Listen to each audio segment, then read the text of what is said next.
సింహం వారికి కనుక చూసుకున్నట్లయితే అష్టమ స్థానంలో శని 2027 జూన్ 2వ తేదీ వరకు ఉంటాడు. మరి దీనికి కలిగేటువంటి ఫలితాలు ఏమిటి? ఇది మీకు ఎటువంటి ఫలితాలు ఇస్తుంది? మీ కుటుంబ సభ్యుల్లో ఎటువంటి ఫలితాలు ఇస్తుంది? దీన్ని ఎటువంటి పరిహార మార్గం చేసుకోవాలి? ఎప్పుడు కూడా శని ఏంటంటే ఒక దగ్గర ఉన్నప్పుడు ఎప్పుడు బ్యాడే కాదు, గుడ్ కూడా ఇస్తాడు, గుర్తుపెట్టుకోండి. అష్టమ శని గుడ్ కూడా ఇస్తుంది. అది ఏం గుడ్డో చెప్తా, అందరికీ కాదు, కొన్ని రాసులకి, కొన్ని లగ్నాలకు మాత్రమే. అయితే ఈ యొక్క అంశాలు చెప్తుంది నేనైనప్పటికీ కూడా చెప్పిస్తుంది సాక్షాత్ లలిత అమ్మవారిగా భావిస్తూ, అష్టమంలో ఉండే శని వాహనం మీద వెళ్ళేటప్పుడు కాస్త అతివేగం పనికిరాదు అనేటువంటి చూపిస్తుంది. అదేవిధంగా ధన సంబంధించినటువంటి విషయాల్లో అనుకూలతనిస్తాడు. ఇక్కడ ధనపరమైనటువంటి విషయాల్లో మంచి అనుకూలత, మరియు అదేవిధంగా గమనించినట్లయితే ధనపరమైనటువంటి అనుకూలత, అలాగే చూసుకున్నట్లయితే అష్టమ శని ఉన్నప్పుడు ముఖ్యంగా తాతగారి ఆస్తికి సంబంధించినటువంటి విషయాలలో తొందరపాటు నిర్ణయాలు ఎట్టి పరిస్థితుల్లో పనికిరావు. ఇది చాలా స్పష్టంగా గోచరిస్తుంది, గుర్తుపెట్టుకోండి. అదేవిధంగా మరొక విషయం ఏంటంటే, ఈ కర్కాటకం వారికి సింహం వారికి లగ్నంలో కేతు కూడా ఉన్నాడు కాబట్టి కొంచెం ఏదో తెలియని ఒక విరక్తి, వైరాగ్యము ఇలాంటివి కాస్త అధికంగా ఉంటూ ఉంటాయి చెప్పాలంటే. మరియు మరొక విషయం ఏంటంటే, ఈ యొక్క శని 2లో ఉన్నందుకు, 2వ స్థానాన్ని చూస్తున్నందుకు, అంటే 2లో ఉండేటువంటి 2 ధనస్థానాన్ని శని వీక్షణ ఉన్నాడు కాబట్టి 6వ అధిపతి ఎప్పుడైనా అష్టమంలో ఉండే 2వ స్థానాన్ని చూసినప్పుడు ఉద్యోగ సంబంధించిన రీత్యా ఇతర మార్గాల రీత్యా ధనయోగాన్ని కూడా ఇస్తాడు.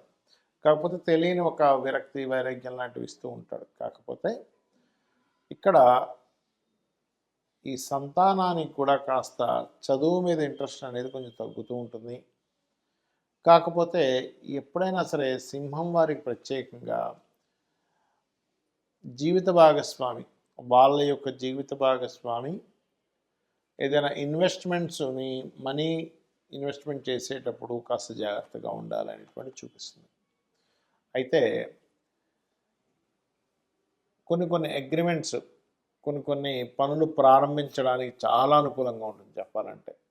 అదేవిధంగా అష్టమంలో ఉండేటువంటి శని భగవానుడు గుర్తుపెట్టుకోండి, మీకు ఖచ్చితంగా ఉద్యోగ అవకాశాలను ఇస్తాడు. మార్పులు ఇస్తాడేమో కానీ ఉద్యోగ అవకాశాలు, కొత్త ఉద్యోగ అవకాశాలు ఇస్తాడనే విషయాన్ని పూర్తిగా మీరు అర్థం చేసుకోండి. ఎందుకంటే ఇది శాస్త్రంలో ఈ రకంగా చెప్పబడింది.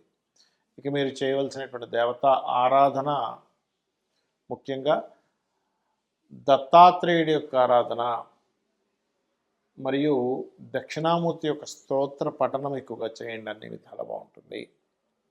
శని ఏలినాటి శని అనుకోండి, అర్ధాష్టమ శని అనుకోండి, అష్టమ శని అనుకోండి, లేదా శని మహాదశలు అనుకోండి, శని అంతర్దశలు అనుకోండి. మొట్టమొదటిగా మనం అమ్మో కష్టాలు ఇచ్చేస్తాడు, అమ్మో ఫైటింగ్ చేయాలి, అయ్యి బాబాయ్ ఏమైపోతుందో, ఫస్ట్ ఈ భయం నుంచి బయటికి రండి. ఎందుకంటే ఫైటింగ్ మనమే కాదు, దేవతలు కూడా వాళ్ళు ఫైట్ చేస్తారు లైఫ్లో. మనం అందరం మొక్కేటువంటి లలిత అమ్మవారు బండాసుడితో ఫైట్ చేయలేదా? శివుడు త్రిపురాసుర సంహారం చేశాడు. గణపతి, మనం చూడండి, ఏ దేవతను తీసుకోండి, వాళ్ళకేమి సుఖంగా హ్యాపీగా అలా ఏం కూర్చొని లేరు. ఆంజనేయ స్వామి మనకి లంకకు 100 యోజనాల లంక ఇక్కడి నుంచి ఎగురుకుంటూ వెళ్ళి అక్కడ చాలా బీభత్సం చేసి మళ్ళీ వచ్చాడు. శ్రమ పడకుండా ఉన్నారా? ఒకసారి ఆలోచించండి. మహాగణపతి, ఆయన గణపతి యొక్క వృత్తాంతంలో మనం విన్నాక. అదేవిధంగా శివుడు, విష్ణు ఎన్ని అవతారాలు ఎత్తాయండి, రామావతారం, కృష్ణావతారం. ఎందుకు, ఏం కష్టం, ఎందుకు నాకు ఇవన్నీ ఎందుకు అని చెప్పి దూరంగా ఉండొచ్చుగా. అంటే మన జీవితం దేవతలైనా, యక్షులైనా, గంధర్వులైనా, మనుష్యులైనా ప్రతి జీవి కూడా దేవతలతో సైతం వాళ్ళ లైఫ్లో ఒక కృషి చేసేటువంటిది, ఫైట్ చేసేటువంటిది ఉంది. మనందరం ఏంటంటే ఫైట్కి దూరంగా పారిపోతున్నాం, అమ్మో నాకు వద్దు, అది సంసార చక్రం నుంచి కూడా దూరంగా పారిపోతున్నాం. అమ్మో నాకు పెళ్ళొద్దు, ఎవడు పడతాడు, అమ్మో నాకు పిల్లలొద్దు, ఎవడా బాధ్యత తీసుకుంటారు, అమ్మో నాకు ఉద్యోగం వద్దు, చక్కగా నేను ఈ ఆశ్రమంకి వెళ్ళిపోతాను అని అనుకుంటున్నారు. కానీ ఇక్కడ మీరు అర్థం చేసుకోవాల్సింది ఏంటంటే ఇవన్నీ మీ యొక్క కర్మలు. శని కర్మకారకుడు. కర్మను అందించడం మాత్రమే శని యొక్క బాధ్యత. అంతేగాని శని వస్తున్నాడు అనగానే అమ్మో ఏదో అయిపోతుంది, ఏదో మునిగిపోతుంది, ఏదో అయిపోతుందని కాదు ఇక్కడ మీరు అర్థం చేసుకోవాల్సింది. సాటర్న్ ఆల్వేస్ టీచర్స్, అంటే మనకి ఒక విషయాన్ని నేర్పిస్తూ ఉంటాడు.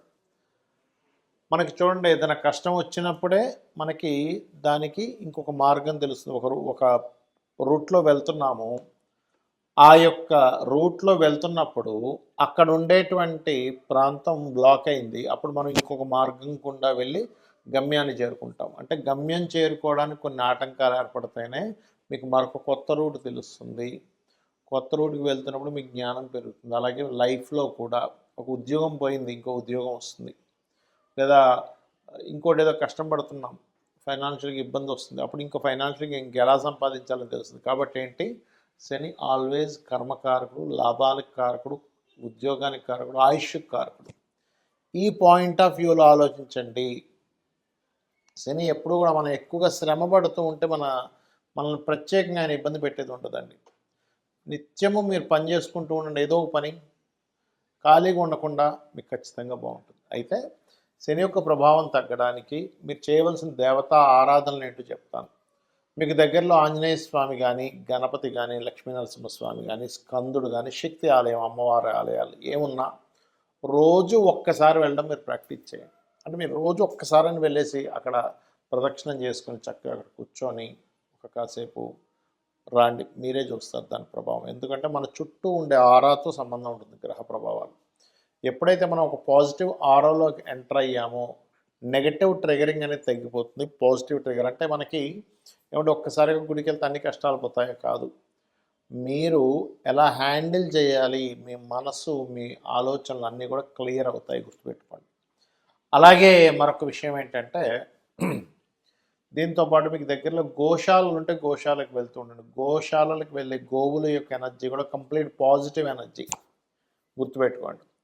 అదేవిధంగా దీంతోపాటు మీరు కొంచెం ఏమవుతుంటుందంటే ఏలనాటి శని, అర్ధాష్టమి శని, అష్టమ శని, శని దశలో ఉన్నప్పుడు మనిషికి తెలియకుండానే ఒక బద్ధకము, ఒక లేజినెస్, ఒక పోస్ట్పోన్ చేయాలనే తత్వం ఇస్తూ ఉంటుంది.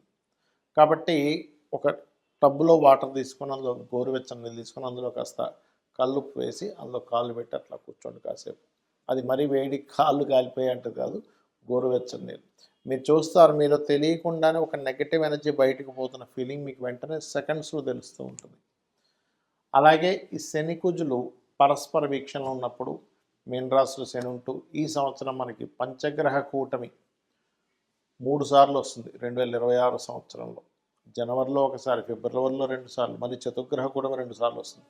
అంటే ఎప్పుడూ కనీ విని ఎరగనటువంటిది వస్తుంది. కాబట్టి ప్రపంచవ్యాప్తంగా కనీ విని ఎరుగని వింతలు చూస్తాము. గ్రూపులుగా, అది ఉగ్రవాదులే అనుకోండి, రాజకీయ నాయకులే అనుకోండి, గ్రూప్స్గా ఏర్పడడం చూస్తాము.